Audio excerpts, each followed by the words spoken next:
21 শতিকাৰ সময় ঘূৰাই আমি উপনীত হৈছোহি 2024 জুন মাহ। আজি পালন ৰিৱাকৰ প্ৰতিষ্ঠা দিৱস 5 জুন।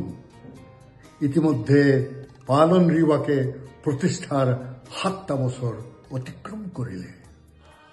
2000ৰো অধিক দুৰ্গত, বিষত আক্ৰান্ত, হেড ইঞ্জুৰি আৰু ষ্ট্ৰোক পেৰালাইচিছত জৰ্জৰিত লোক ইতিমধ্যে পালন ৰিৱাক চেণ্টাৰৰ লালন পালনৰ অন্তত নতুন জীৱন লাভ কৰি নিজা গৃহলৈ সন্তোষ মনেৰে উভতি গৈছে। পালন ৰিৱাকৰ কাইণ্ড হাৰ্টেড ডাক্তৰ, নাৰ্ছ আৰু ৰোগীসকলৰ পৰিচৰ্যাত অহৰহ ব্যস্ত থকা সহকৰ্মীসকলৰ প্ৰতি আন্তৰিক কৃতজ্ঞতা প্ৰকাশ কৰিছে।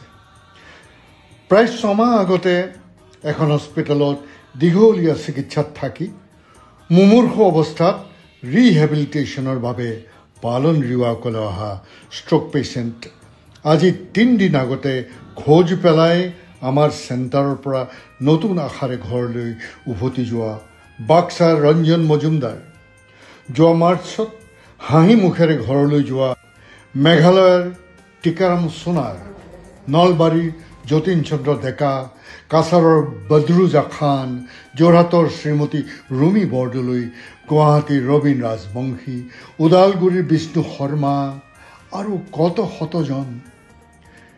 তেওঁলোকৰ পৰিয়ালৰ প্ৰায় সকলোৱে একমুখে আমাৰ আগত প্ৰকাশ কৰে পালনত থকা সময়ছোৱাত ইয়াত পোৱা আন্তৰিক সেৱা, স্বাস্থ্যসন্মত আহাৰ আৰু পৰিষ্কাৰ পৰিচ্ছন্নতাৰ কথা।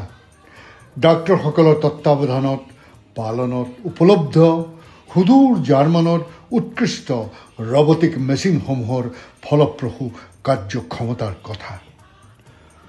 গুৰুতৰ চিকিৎসাৰ অন্তত ডাঙৰ হস্পিটেলৰ পৰা ডিছচাৰ্জ লৈ পোনছাতে ঘৰলৈ নগৈ উপযুক্ত ৰিহেবিলিটেশ্যনৰ কাৰণে আমাৰ পালন ৰিৱাক চেণ্টাৰলৈ আহিলে ইয়াৰ সেৱাসমূহ উপলব্ধ কৰিলে আপোনালোকে অনুভৱ কৰিব পাৰিব আকৌ এক নতুন জীৱনৰ বাটত খোজ দিবলৈ আমাৰ এই সেৱাই আপোনালোকক কিমান সাহস আৰু মনোবল দিব পাৰে।